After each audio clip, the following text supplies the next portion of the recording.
Olá, tudo bem? O devocional de hoje fala sobre ser portador de boas ou más notícias. Estava meditando sobre a vida de José e, no contexto bíblico, eu comecei a perceber que ser um portador de boas ou más notícias é de extrema importância. Isso reflete não apenas uma responsabilidade individual, mas também assim, o impacto dessas notícias na vida e no destino de outras pessoas. É, Na história de José, mostra de forma bem contundente como essa comunicação pode mudar e moldar o futuro. E isso destaca o poder, a importância, a relevância das boas notícias. José era filho de Jacó, e mesmo muito novo, ele era responsável por apacentar as ovelhas com seus irmãos e relatar o que acontecia a seu pai. Parecia muito simples e rotineiro, só que foi crucial para o desenvolvimento de toda a história, porque a falta de boas notícias, em Gênesis, no capítulo 37, no versículo 2, mais ou menos, fala que José só trazia mais notícias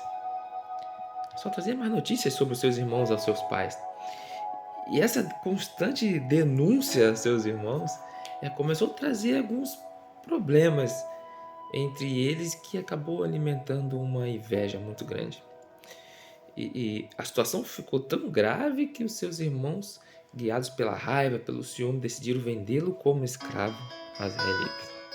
Então nós vemos aqui primeiro as consequências. A consequência das más notícias na vida de José. Ou as más notícias que José trazia. Que consequências que trouxe para ele? Ele foi vendido como escravo pelos seus próprios irmãos. E como escravo ele chega ao Egito, né? E não sucumbiu à desesperança, mas ele começou a interpretar sonhos lá, mesmo no cárcere, mesmo como escravo. Ele se tornou um verdadeiro portador de boas notícias, mais ou menos. O episódio que está lá no capítulo 40 fala que José ele, ele interpreta o sonho do copeiro e do padeiro, né? Só que no sonho do copeiro, ele traz uma boa notícia, ele traz uma boa nova, ele fala sobre a restauração do posto que aquele copeiro teria, e aquilo ali é maravilhoso. E realmente acontece logo 3 dias depois, e é festa, é alegria para o copeiro. Mas parece que José ainda não tinha se desprendido das más notícias, ele tinha que dar uma má notícia, apesar que não era culpa dele, né? Mas por que ele tinha que trazer a má notícia? E ele trouxe a má notícia para o padeiro. E vemos que aconteceu tudo aquilo que José disse. Não era simplesmente uma escolha dele. O desenrolar da história não é uma escolha dele, mas era fato. Ele era, nesse caso, do padeiro, o portador das más notícias. E o que acontece? Ele continua no cárcere.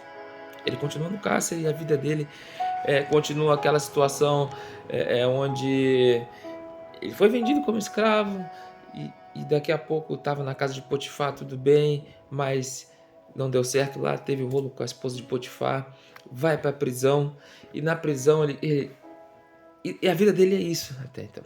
Só acontece algo extraordinário. O próprio faraó manda chamar alguém que pudesse interpretar os sonhos dele. E José chega lá para interpretar o sonho dele. Isso é o ápice da história de José. Ele é chamado para interpretar os sonhos de Faraó. E prevendo que haveria 7 anos de fartura, seguido por 7 anos de fome. Olha, parece que vem uma notícia aí. Vem 7 anos de fartura e 7 anos de fome. Parece até que ele estava falando para o copeiro a boa notícia e para o padeiro a má notícia. Parece que agora José aprendeu. Porque ele não apenas revelou o conteúdo do sonho, mas ele também propôs um plano, uma estratégia para enfrentar a futura crise. Olha só, ele não veio simplesmente para dar uma boa notícia ou para dar uma má notícia e deixar as coisas no meio do caminho. Ele veio e preparou toda uma estratégia. E aquilo que seria uma má notícia, ele consegue reverter em uma estratégia. Olha a diferença. Ele consegue informar, não só, na verdade, informar, mas também fornecer solução. Olha a diferença de José. Esse ato de sabedoria e clareza fez com que Faraó elevasse o segundo posto mais alto do Egito. Isso marcou uma transformação radical na vida de José, e demonstrando o valor e a influência de boas notícias. E não só boas notícias, bem formuladas, no lugar certo. Ser solução, ao invés de ser motivo de desespero. Para resumir, ser o portador de boas novas é um papel de grande responsabilidade e de poder. Assim como José usou as habilidades dele para comunicar e agir com base nas revelações que ele recebeu, o verdadeiro impacto das boas notícias vai além de meras palavras. Elas têm um potencial de transformar vidas. E vidas, a própria vida do portador da mensagem, como a vida das pessoas que vão receber essa mensagem. Ela tem o poder de criar esperança. Ela tem o poder de gerar oportunidades, moldando destino e inspirando mudanças. Seja um portador de boas notícias. Seja a solução. Isso vai te trazer muitas oportunidades. E vai abençoar a vida de outras pessoas. Que Deus te abençoe. Fica com Deus.